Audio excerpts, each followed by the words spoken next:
Hello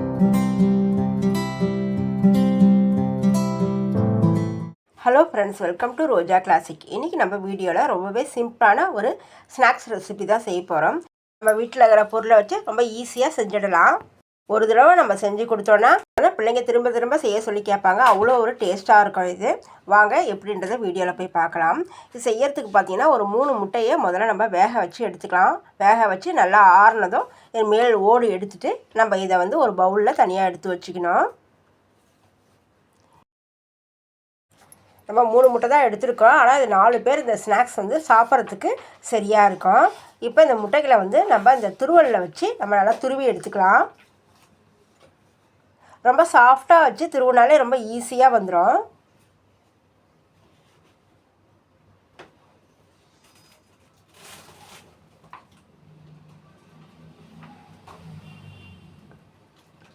இப்போ நான் 3 முட்டையுமே துருவி எடுத்துட்டேன்.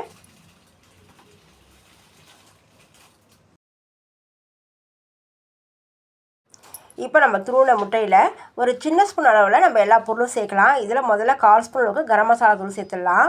அந்த சின்ன ஸ்பூன் அளவுலேயே ஒரு 1/4 ஸ்பூன் அளவுக்கு சீரகத்தூள் சேர்த்துக்கலாம். அதே அளவு காரத்தூள் சேர்த்துடலாம். அதே அளவுக்கு நானுக்கு பெருஞ்சீரகம் சேர்க்குறேன். சோம்புன்னு சொல்கிற பெருஞ்சீரகம் சேர்க்குறேன். அதே அளவு மஞ்சள் தூள் சேர்த்துக்கலாம்.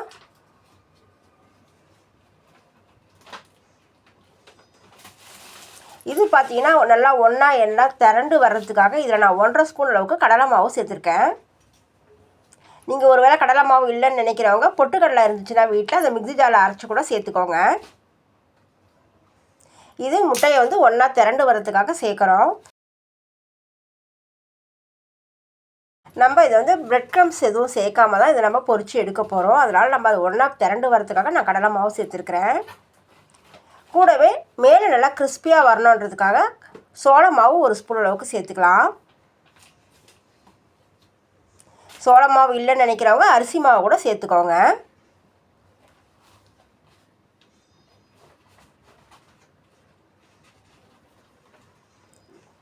நம்ம முட்டையில் பஜ்ஜி போட்டு கொடுப்போம், இல்லை முட்டையை மசாலா செஞ்சு கொடுக்கலாம், முட்டை மஞ்சூரியன் செய்யலாம். இதை போல் ஒரு தடவை நீங்கள் சிம்பிளாக செஞ்சு கொடுத்து பாருங்கள். ரொம்ப செய்யறதும் ரொம்ப ஈஸி, பிள்ளைங்கள விரும்பி சாப்பிடுவாங்க. இப்போ இதில் பார்த்திங்கன்னா நம்ம எடுத்த முட்டைக்கு தகுந்த போல் நம்ம சேர்க்குற வெஜிடபிள்ஸுக்கு தகுந்த போல் இதில் நம்ம உப்பு சேர்க்கணும். இந்த உப்புன்னு அளவுன்னு பார்த்தீங்கன்னா ஒரு 1/4 ஸ்பூன் அளவுக்கு உப்பு சேர்க்குறேன். ஏன்னா முட்டையில் ரொம்ப உப்பு சேர்த்தோன்னா சாப்பிட்றது வந்து ரொம்ப உப்பு கரிக்கிற போல் இருக்கும். அதனால் முட்டை சாப்பிடும்போது எப்பவுமே உப்பு கம்மியாக சேர்க்கணும். அதனால் நான் 1/4 ஸ்பூன் அளவுக்கு மட்டுமே உப்பு சேர்த்துருக்கேன். இதில் பார்த்திங்கன்னா கொஞ்சமாக இஞ்சி, 1 பல் பூண்டு, 1 பச்சை மிளகாய் கட் பண்ணி சேர்த்துருக்குறேன். துருவின இஞ்சி,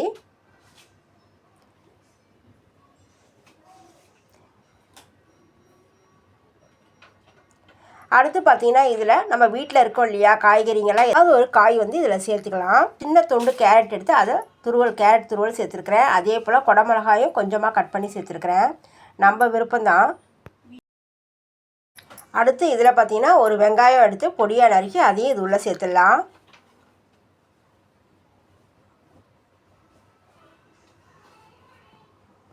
நீங்கள் எதுவுமே சேர்க்காம கூட நம்ம கடலை மாவு மட்டும் சேர்த்துக்கூடும் இதை நல்லா உருண்டைகளாக பிடிச்சி எண்ணெயில் பொரித்து எடுக்கலாம். இதெல்லாம் சேர்த்து செய்யும்போது இன்னுமே டேஸ்ட்டாக இருக்கும். கடைசியாக நான் கொஞ்சம் மல்லித்தழையும் சேர்த்துக்கிறேன். சேர்த்துட்டு இது எல்லாத்தையும் நம்ம ஒன்றா கலந்து விட்டுடலாம். கலக்கும்போது பார்த்திங்கன்னா அழுத்தம் கொடுத்து கலக்காமல் நல்லா பொலப்பொலன்னு இருக்கிற போலவே மேலாக்க கலந்து விடணும். நம்ம முட்டைக்கு வந்து ரொம்ப அழுத்தம் கொடுத்து கலக்கக்கூடாது. நான் பார்த்திங்கன்னா எப்படி சாஃப்டாகவே பிசைஞ்சு எடுக்கிறேன் பாருங்கள்.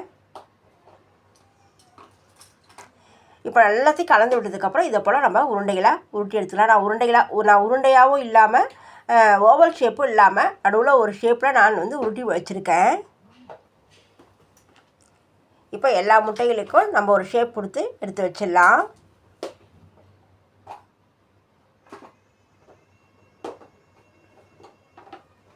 இப்போ நான் எல்லாமே இதை போல் ஒரு ஷேப் கொடுத்து எடுத்து வச்சாச்சு.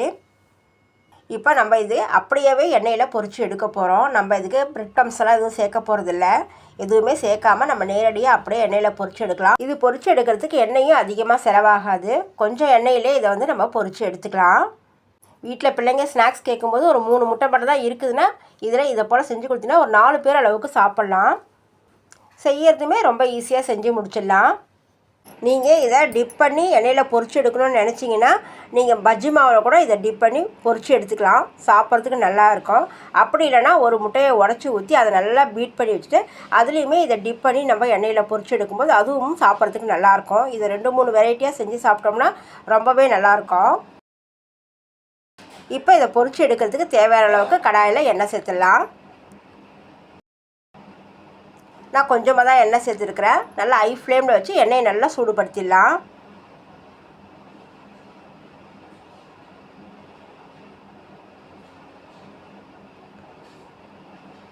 எண்ணெய் நல்லா ஹை ஃப்ளேம் வச்சு சூடானதும் இப்போ அடுப்பை நம்ம சிம்மில் வச்சுட்டு இப்போ இதை ஒன்று ஒன்றா எடுத்து உள்ளே சேர்த்துடலாம்.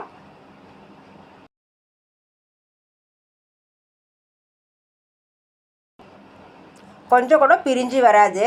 நல்லா அழகாக ஒன்று போல் நல்லா வெந்து வரும். ரொம்ப கோல்டன் ப்ரௌன் வரணும்னு அவசியம் இல்லைங்க. லேசாக அந்த வெளிர் மஞ்சள் நிறத்தில் வந்தாலே போதும். 2 பக்கம் திருப்பி விட்டு ஒரு நிமிஷம் இல்லை 2 நிமிஷத்துலேயே இது வேக வச்சு நம்ம எடுத்துடலாம். ஆல்ரெடி வேக வச்ச முட்டை தான். நம்ம அந்த கடலை மாவும் அந்த கார்ன்ஃப்ளவர் மாவும் வெந்து நல்லா கிறிஸ்பியாக வர்ற வரைக்கும் தான் நம்ம வேக வைக்கணும். அதனால் ஒரு 2 நிமிஷத்துலேயே இது வெந்துடும். லேசாக வெளிர் மஞ்சள் நிறத்தில் வரும்போதே நம்ம இதை எடுத்துடலாம். எண்ணெயில் இது பொரித்து எடுத்துடலாம்.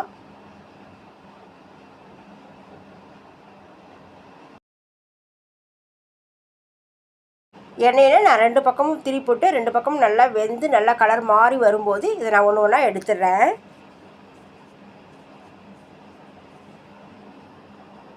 இந்த கலர் இருக்கும்போதே எடுத்துடலாம். நல்லா ஒரு டார்க் ப்ரௌன் வரணும்னு அவசியம் இல்லை.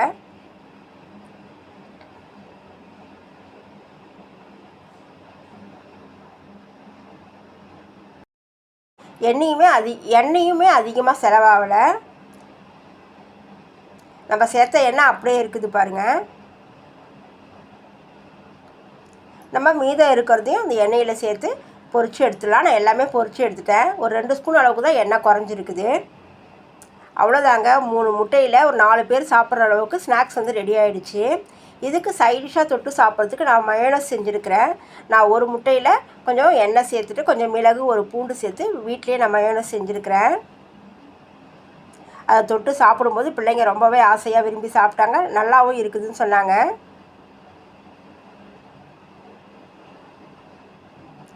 ரொம்ப சிம்பிளாக நம்ம வீட்டில் இருக்கிற பொருளை வச்சு இந்த ஸ்நாக்ஸ் வந்து நம்ம செஞ்சிடலாம்.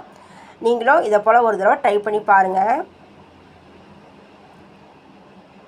உங்கள் வீட்டில் எல்லாருமே உங்களை வந்து பாராட்டுவாங்க. உங்களுக்கு என்னோட இந்த வீடியோ பிடிச்சிருந்ததுன்னா லைக் பண்ணுங்கள், ஷேர் பண்ணுங்கள். மறக்காமல் ரோஜா கிளாசிக் சேனலுக்கு சப்ஸ்கிரைப் பண்ணிவிடுங்க. நம்ம அடுத்த வீடியோவில் பார்க்கலாம். தேங்க்யூ.